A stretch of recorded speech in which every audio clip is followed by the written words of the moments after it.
orang kecil terkait dengan Tuhan, sebab mereka besar kecil telah mengenal aku. Jadi orang Yahudi itu sama seperti orang Islam, tidak diperkenalkan lagi untuk mengenal Tuhan seperti mengenal makhluk.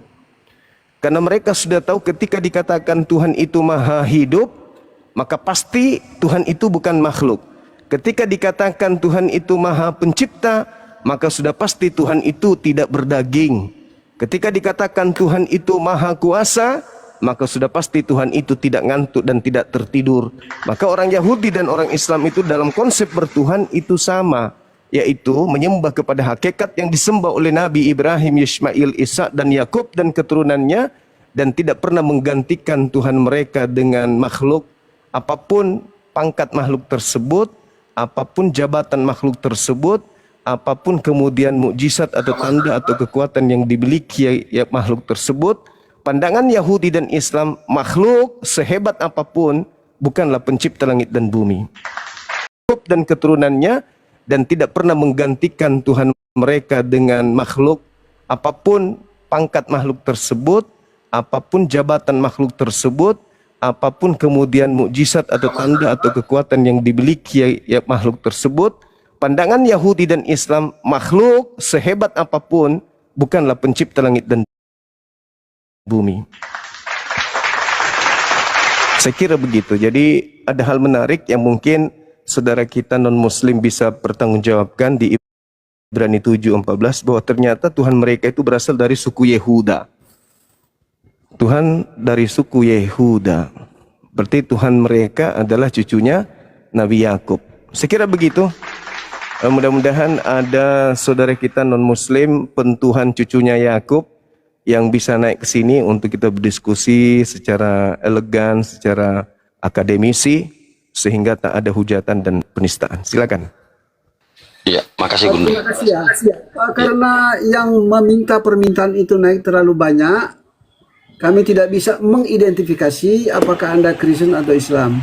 Yang kami naikkan itu adalah Kristen. Jadi yang dibawa Kristen yang mau naik,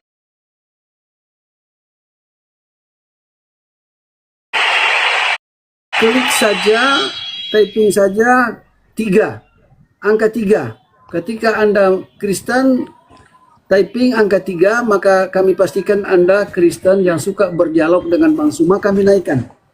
Silakan yang mau berdialog dengan Bang Suma, silakan Kristen, ketik 3. 3 bukan 1, 3, ketik 3. Oh ya, ini salam dulu Pak Danci. Ini ada 2 tamu. Naikkan ya, naikkan. Ya, ini Bang Sahle, selamat siang Bang Sahle. Sanle. Bang Sanle. Iya Bang. Islam Kristen Bang? Kalau Islam kenapa Bang? Enggak, Abang jawab Bang. Abang Islam atau Kristen Bang? Ini belum diskusi Bang, abangku. Islam Bang. Oh Islam. Ada yang mau sampaikan Bang? Gak ada Bang. Ini 2 atau 3 slot untuk khusus teman-teman Kristen Bang, abangku ya. Ini abangku ya. Ya, ini terlalu banyak yang minta permintaan. Anda klik saja angka 3 lalu minta permintaan, supaya kami dapat mengidentifikasi bahwa Anda Kristen yang suka berdialog dengan Gurunda. Ya, silakan.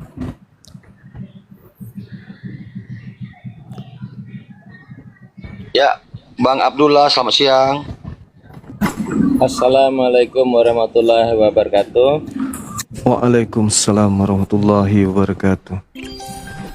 Saya dari Kalimantan Tengah. Salam, semoga sehat selalu Bang Juma. Saya Makasih Bang, makasih, amin. Siap. Ya, saya diturunkan aja biar oten-oten yang ikut. Sama Kristen yang mau diskusi ketik saja 3 ya, sesuai tadi dengan arahan Pak Dance ya, biar kita tahu mana yang Kristen, karena banyak kali permintaan bawah kita nggak tahu yang mana yang Kristen. Ya, Bang Barak, Bang Baraki, Musiknya. Ya, sekali lagi yang mau naik silakan typing 3. Ya, supaya kami dapat mengidentifikasi Anda Kristen yang suka berdialog santun di sini. Ya. Bang Suma, Oke. Assalamualaikum. Nah, sesudah ngetik ya, Anda langsung ke Waalaikumsalam warahmatullahi wabarakatuh. Ada musik bang, ribut bang, bising, bising abang. Agak bising ya Bang ya. Iya. Oh iya.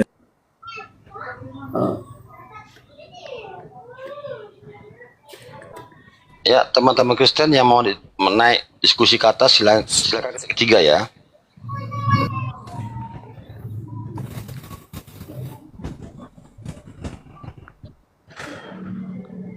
Ini sebenarnya bagus untuk kita kaji ya, terkait dengan Tuhan atau sembahan, di mana di dalam agama saudara kita Kristen itu ada amanat agung, perintah untuk menjadikan kita umat Islam ini sebagai pengikut dari sosok yang keluar di hari Minggu dari kubur. Di dalam Matius 28, pergilah ke seluruh dunia, jadikanlah seluruh manusia menjadi murid. Berarti perintah ini sampai kepada meja gereja, gereja mewartakan kepada jemaat, jemaat mengaplikasikan dalam kehidupan sehari-hari, mungkin dengan cara-cara atau metode-metode yang berbeda di antara seluruh saudara kita Kristen, bagaimana mereka mau menjadikan kita ini sebagai pengikut atau menjadi hamba dari makhluk yang keluar dari kubur pada hari ketiga. Untuk itu kita membuka diri sebelum kita ikut beserta dengan saudara-saudara kita Kristen menjadi pengikut makhluk yang keluar pada hari ketiga dari kubur ini. Ya, semoga saudara Kristen bijak memberikan ruang untuk kita kemudian bertanya, kenapa mesti kita harus menjadi pengikut makhluk tersebut? Apakah memang ada perintah sebelumnya dari Yesus sebelum ada penyaliban untuk menjadikan seluruh bangsa menjadi muridnya? Atau ini adalah perintah baru setelah sosok ini keluar dari tanah?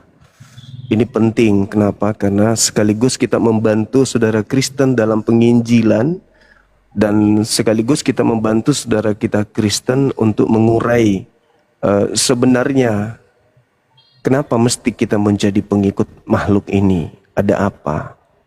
Seperti itu mungkin teman-teman sekalian. Jadikanlah seluruh makhluk, jadikanlah seluruh bangsa, jadikanlah seluruh manusia menjadi pengikutku.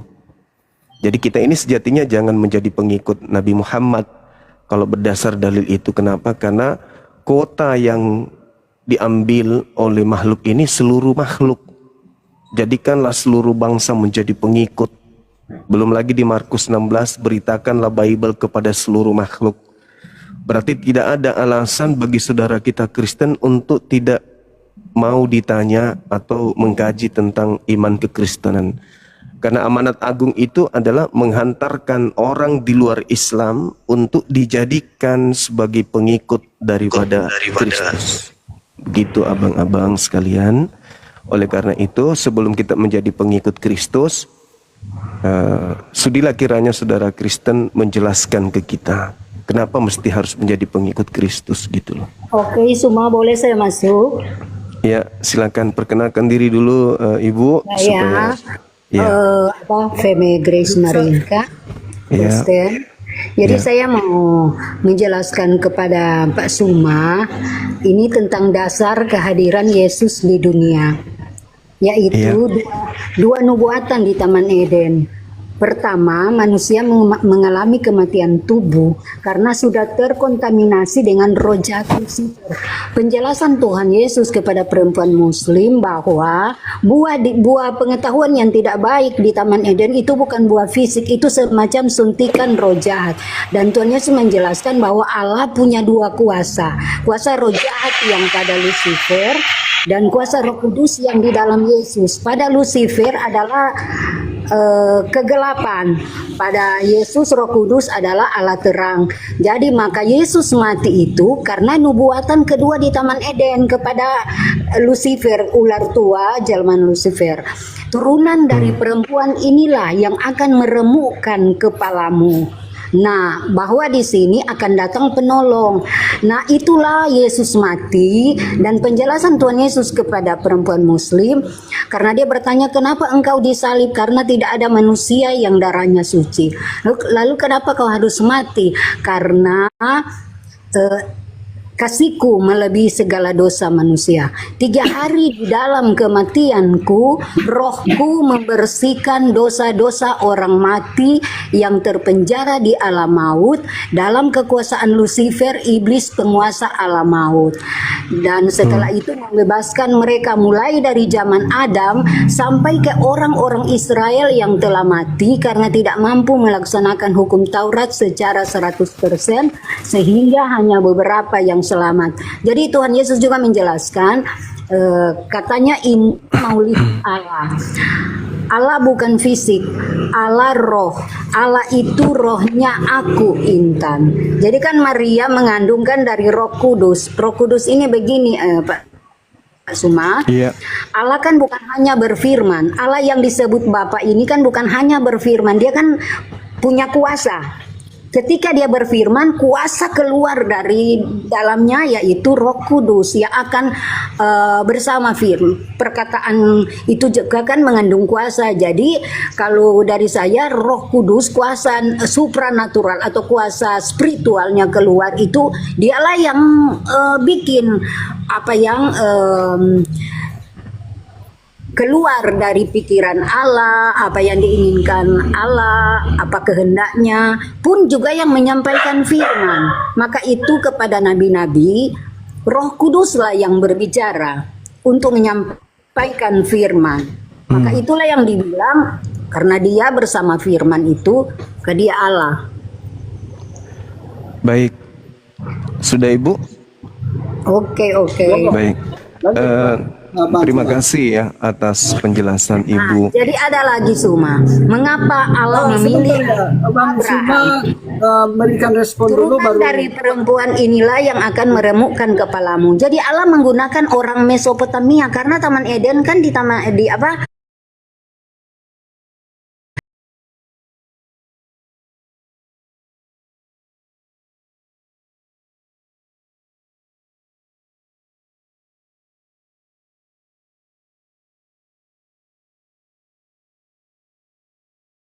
Maka Abraham, istrinya Sarah, Mesopotamia, Ishak dengan istrinya Mesopotamia, Yakub dengan 2 istrinya Mesopotamia. Kepanjangan Ibu, kepanjangan. Sudah, saya Kepanjangan sudah Ibu. Hanya itu Pak Sumaya. Iya, baik Ibu, baik. Jadi kami sebagai orang yang menjadi objek penginjilan, kemudian kami yang ingin dijadikan sebagai pengikut makhluk yang keluar dari kubur, itu juga memiliki kitab suci bernama Al-Quran yang menerangkan, ya Bani Adam la yaftinannakum syaitan kama akhraja abawaikum minal jannah. Wahai keturunan Adam, perintah Al-Quran nih, wahai keturunan Adam, janganlah sekali-kali kamu tertipu oleh iblis sebagaimana iblis menipu kedua orang tuamu sehingga keluar dari surga. Iblis ketika datang kepada Adam alaihissalam dan istrinya, menipu Adam dengan menjatuhkan Adam dari aspek makanan. Jangan kau makan ilmu pengetahuan baik dan jahat. Ada buah pengetahuan tidak boleh kamu makan. Nah, di dalam Bible, kitabnya orang Yahudi khususnya, di situ berbagai macam perintah, jangan makan ini, jangan makan itu, jangan minum ini, jangan makan minum itu. Itu perintah. Seketika datang ajaran Kristen menghalalkan semua apa yang dilarang oleh Tuhan. Kalau kemudian iblis datang menghalalkan apa yang dilarang Tuhan kepada Adam, maka apakah sifat ini sama ketika orang Kristen datang menghalalkan semua makanan yang diharamkan Tuhan? Kami khawatir karena iblis itu lihai di dalam menyesatkan, berpura-pura menyelamatkan tapi ternyata isinya adalah membinasakan. Kekhawatiran itu muncul ketika Adam jatuh karena perut lalu kemudian Tuhan memberikan batasan perut kepada orang Yahudi, jangan makan ini, jangan makan itu, jangan minum ini, jangan minum itu. Kemudian datang ajaran Kristen menghalalkan semua apa yang diharamkan oleh Tuhan. Maka muncul pertanyaan, bedanya Kristen dengan iblis itu apa? Ketika iblis menghalalkan semua yang dimakan, yang dilarang, lalu kemudian Kristen datang menghalalkan semua yang dilarang, muncul pertanyaan kami sebagai Muslim yang menjadi korban penginjilan, bahwa jadikanlah seluruh makhluk menjadi pengikutku, menjadi pengikut makhluk yang menghalalkan semua yang diharamkan. Pertanyaan kami adalah, apa perbedaannya antara setan yang menjerumuskan Adam dengan saudara yang menghalalkan segala makanan? Ingat, kami sekarang ini di Islam tidak boleh makan babi, tidak boleh makan anjing, tidak boleh minum khamar. Ketika kami menjadi pengikut Kristus yang keluar dari kubur, seketika babi menjadi halal, anjing menjadi halal, semua minuman menjadi halal, tidak ada lagi yang diharamkan. Sementara yang kami tahu, hanya iblislah yang menghalalkan segala apa yang dilarang oleh Tuhan. Tolong jelaskan kepada kami, apa perbedaan antara agama Anda dan dengan iblis yang sama-sama menghalalkan segala apa yang diharamkan Tuhan? Ini pertanyaan, bukan menghujat, bukan menista, sekedar untuk kemudian mendapatkan edukasi ilmu. Kenapa iblis menghalalkan seluruh makanan dan kenapa Kristen ajarannya menghalalkan seluruh makanan? Silakan. Hujan deras di sini. Mungkin saya menjelaskan sedikit ya, Bang Zuma. Saya Alto, saya Kristen ya. Boleh, Bang Zuma? Baik. Alasan kenapa teman-teman Kristen itu mereka tidak bisa bertanya di gereja karena khawatir pertanyaannya tajam. Contoh, Bapak Pak Gembala, Gembala, ya domba, Pak Pendeta, apa benar kata si Kang Chan kalau Yesus tidak pernah mengajarkan baik secara eksplisit ataupun implisit, jelas langsung atau tidak langsung, bahwa dia ini bukan Tuhan, bahwa ini Tuhan tak pernah mengajarkan. Jadi begini. Coba, sudah ketebak jawabannya. Akulah Alfa dan Omega. Yohanes 13:13. Masih begitu, Bang. Anak manusia Tuhan hari Sabat. Pada hari ini telah juru selamat Lukas di kota Daud. Kalau Anda Kristen, Anda masih mendengarkan jawaban-jawaban itu, selamatlah. Anda siap-siap memenuhi nubuatan Matius 7:22-23. Tuhan Yesus, siapa kau? Hari ini aku terus terang pada kalian, banyak dari kalian, aku tak kenal kalian, enyahlah dari hadapanku, aku mau minum-minum sama Kang Chan. Satu lagi, dasar penjahat. Matius pasal 7, nomor 22, nomor 23. Daripada kalian buang-buangkan nafas dalam hidung kalian, lebih baik bertanya, teman-teman. Bertanya itu enak, Bapak biasa aja gitu. Bertanya saja, teman-teman. Bertanya saja. Quran mengatakan, ku anfusakum wa ahlikum naro, peliharalah diri kalian dan keluarga kalian dari api neraka. Bertanyalah, apa-apa silahkan. Lihat bagaimana Islam ini membuka pertanyaan. Saya turun dulu karena saya ada tamu. Ya, Pak. Bapak nanti naik lagi di komalnya Pak Arif. Mudah-mudahan kena Yohanes 15 ayat 16. Salam sejahtera. Ngomong apa, Pak? Jelas. Bapak kalau buka Yohanes, Bapak buka Yohanes pasal 20 nomor 31. Katanya, maaf ada ini. Apa katanya? Masih banyak tanda-tanda yang diberikan oleh Yesus, yang dilakukan oleh Yesus, yang belum tercatat di dalam buku ini. Jadi cuma sekian.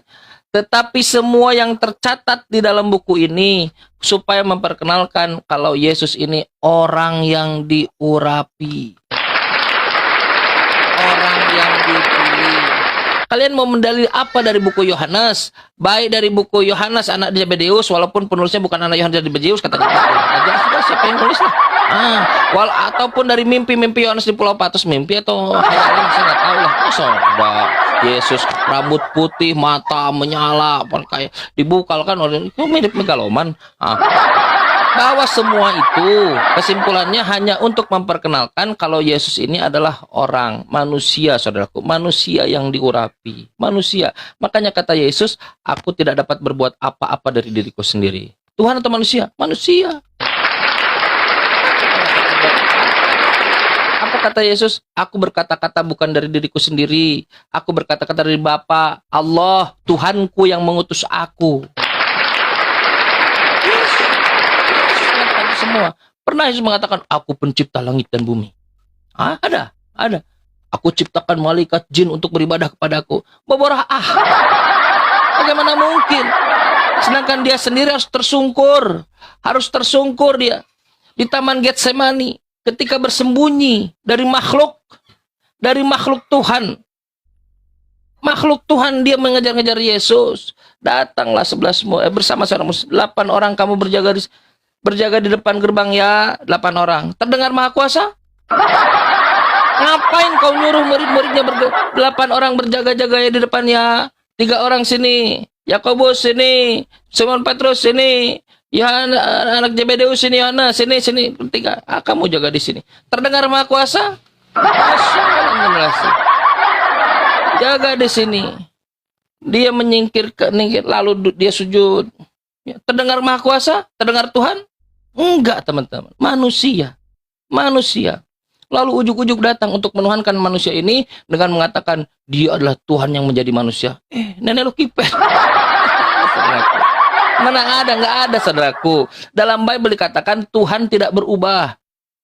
Maleakhi 3 nomor 6. Tuhan tidak menjadi manusia. Tuhan tidak pernah berubah. Begitupun dengan Yesus.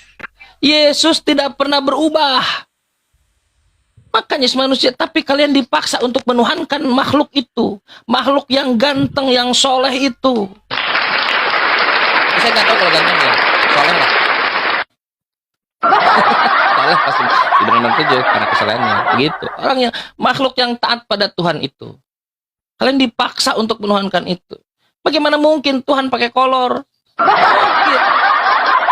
Seharusnya ketika kalian melihat patung itu, kalian mikir, kok Tuhan begini?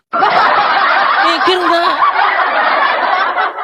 La haula wala quwata. Datanglah Islam, datanglah Al-Quran dengan Nabi Muhammad. Qul huwallahu ahad. Katakanlah Allah itu satu. Allahus samad. Allah itu tempat bergantung, bukan digantung. Lam yalid walam yulad.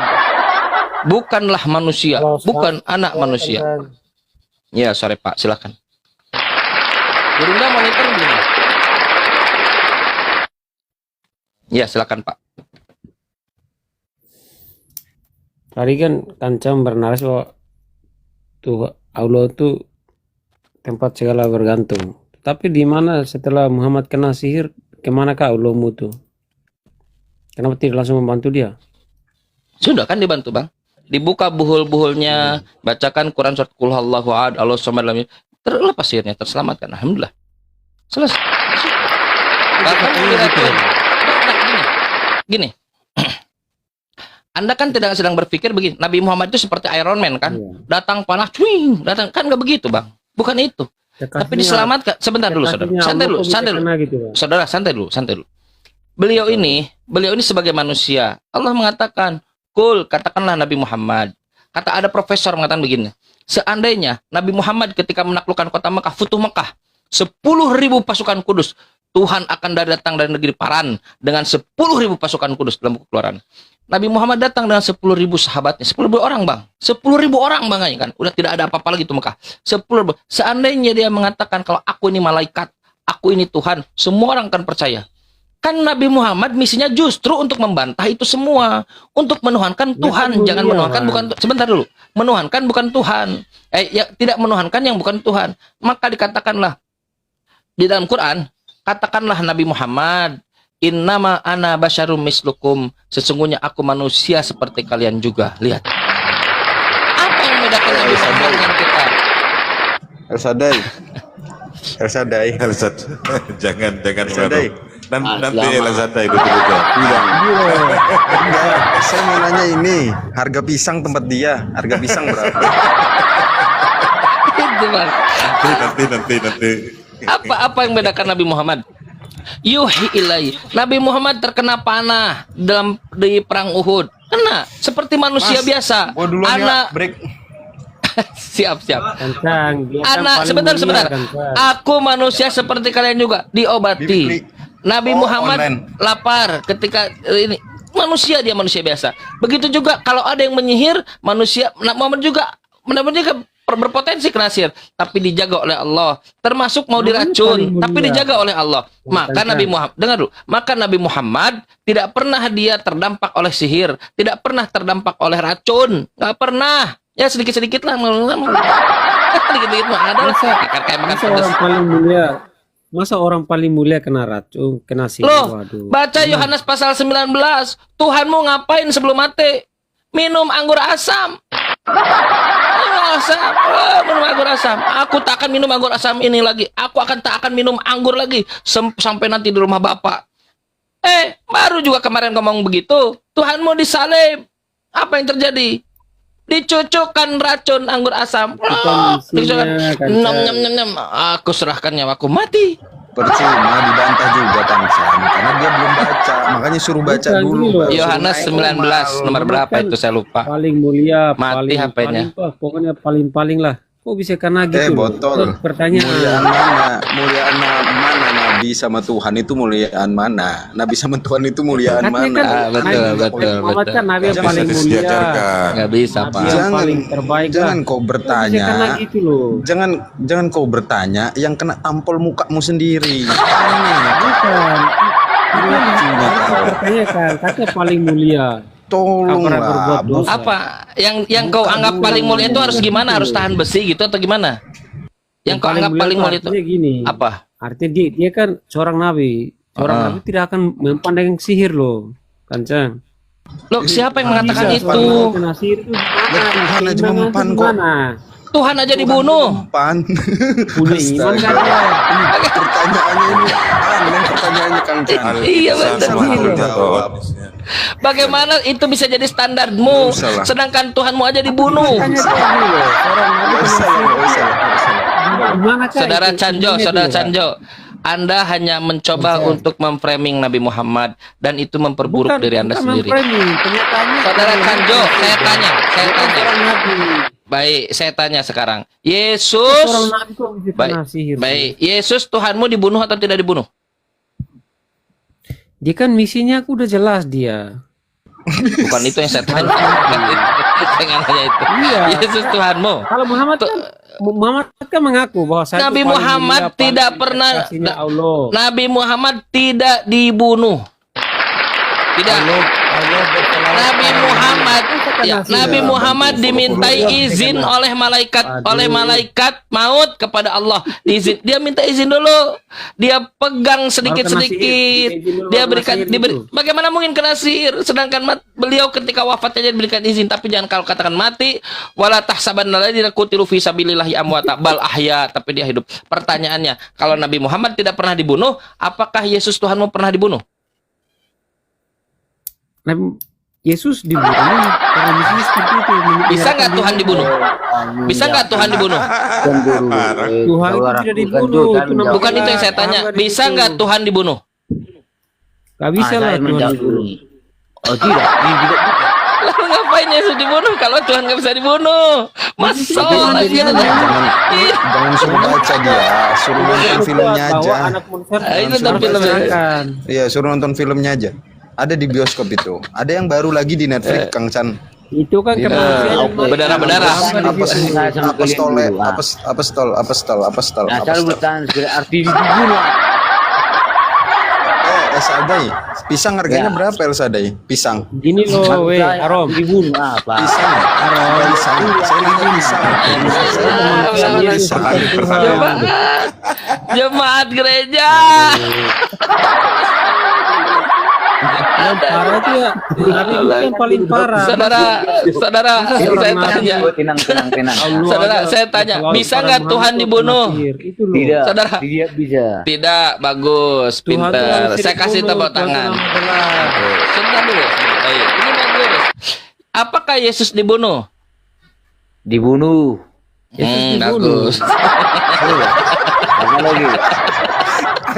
Bagus. Siap. Tuhan itu dibunuh oleh makhluk. Gila itu. Disconnected. Bentar dulu baru. Kanca, Lihat dulu malu baru. tuh kamu. Masa Nabi kok bisa kena sihir? Aku udah Kekasih Nabi kok nggak dibunuh.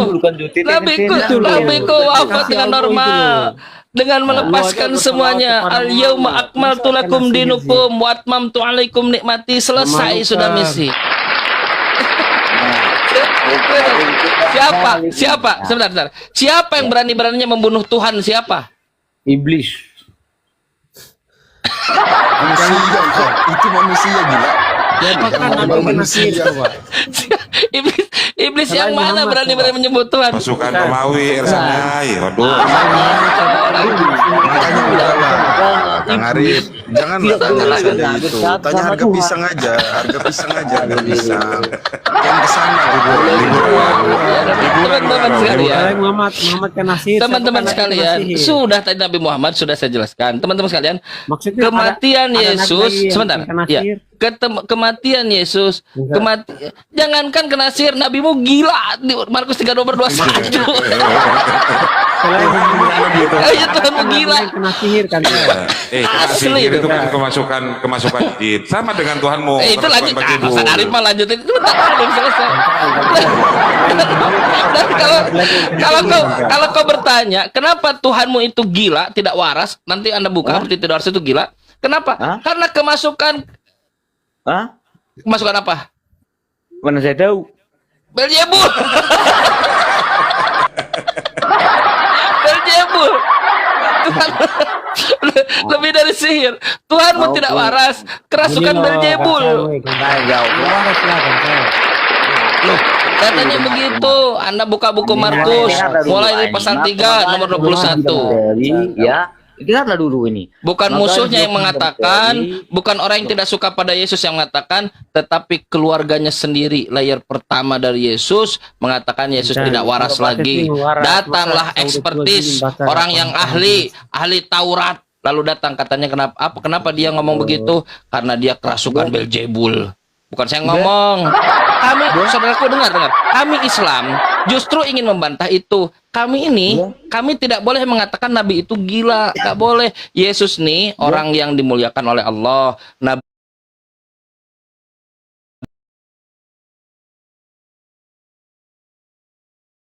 Oke,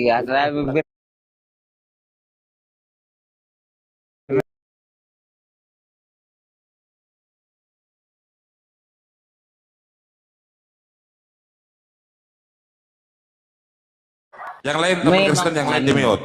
Ya, silakan. Manusia yang ada di hatinya iblis pasti bilang Tuhan gila. Ya, karena apa? Ya, karena Itu kan Tuhan di Bibelmu, Ersadai. Di Bibelmu ini pakai data Kang Chan itu.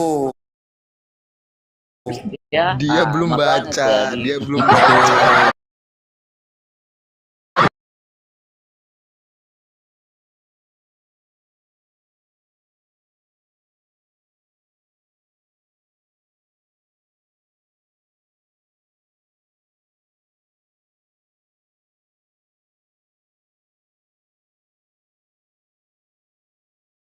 rumah ibadah mana yang telah mengajarkan iblis mau menombak Tuhan? La haula wala quwata illa billah. Iblis aja seiblis-iblisnya iblis tahu deh ini Tuhan yang maha penguasa. Dia harus tunduk pada Tuhan. Iblis mau menembak Tuhan. Nah, emang sinetron apa? Iblis menembak Tuhan. La haula wala quwata. Sudah Dengar dulu. akut ini. Iblis mana yang taat sama Tuhan? Memang iblis tidak taat pada Tuhan. Jadi Iya.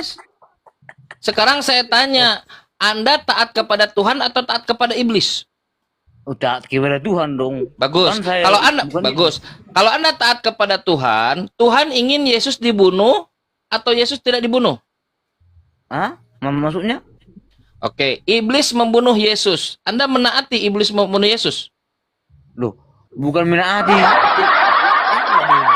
Oke, saya rubah dan Tanya katanya. dulu, Kang Chan. Anda Tanya mengamini dulu. Tanyanya gini, Kang Chan. Tanyanya gini. Elsadeh tahu nggak bedanya taat sama takut? Satu lah, kau ini kenapa ini? Oke, aneh dengar dulu nih ya. Iblis itu ya tak pernah Kan takut muter, sama Tuhan. ditanyanya takut apa enggak? Muter. Sadai, dengar. Tanya pisang Sadai. aja. Katamu tadi iblis membunuh Yesus. Betul. Oke, El Sadai mengamini itu. Bukan memang iya kenyataannya bukan. Kata Yesus dia tidak dibunuh, dia hidup. Oh iya hidup ya. Oh, Apalagi Kata Yesus. dinaikkan. Siapa yang harus saya percaya? Yesus yang mengatakan dia hidup atau El Sadai yang mengatakan dia dibunuh iblis? Loh, kan kamu sudah bilang Tuhan Yesus hidup, bagaimana? Iya, hidup bukan bangkit, nggak mati. Hah? Loh, tadi dibunuh, sekarang hidup, bagaimana? Ya, itu Aduh, Makanya dia tidak dibunuh. Itulah konsekuensi kamu mengamini perilaku iblis. Hah? Iblislah yang menjadi bapakmu. Dialah pembunuh mula-mula. Jadi selama ini kalian mengamini Yesus dibunuh, mati, kalian sedang mengamini perbuatan iblis. Kalian sedang mengikuti iblis seperti anak mengikuti bapaknya. Ayat itu ditujukan kepada orang-orang yang menolak kebenaran. Seperti ente. Makanya dikatakan belibislah bapakmu. Apa jawaban Yesus? 64. Apa jawaban Kalau Yesus STT ketika menimbulkan permusuhan dan kebencian. Baik. Itu kan belibis. Baik, Menimbulkan rasa takut, teror. apa itu kebenaran? Itu kan Apa itu kebenaran? udah Apa jawaban Yesus? kepanasan. Oke, gini loh. Saya selesaikan Kebenaran. dulu bicara, nanti Bentar, gantian bentar. kamu. Nggak ada Saya waktu. Saudara, apa jawaban Yesus Bentar, ketika bentar. ditanya? Gak ada data itu. Kebenaran itu gini, Yesus berkata, 3 hari dia akan bangkit. Di mana? Tapi datanglah Islam. Di mana? Disalib, Berani buka Bible nggak? Berani buka Bible tidak? Beranilah. Oke, buka Matius 12 nomor 39 nomor 40 coba.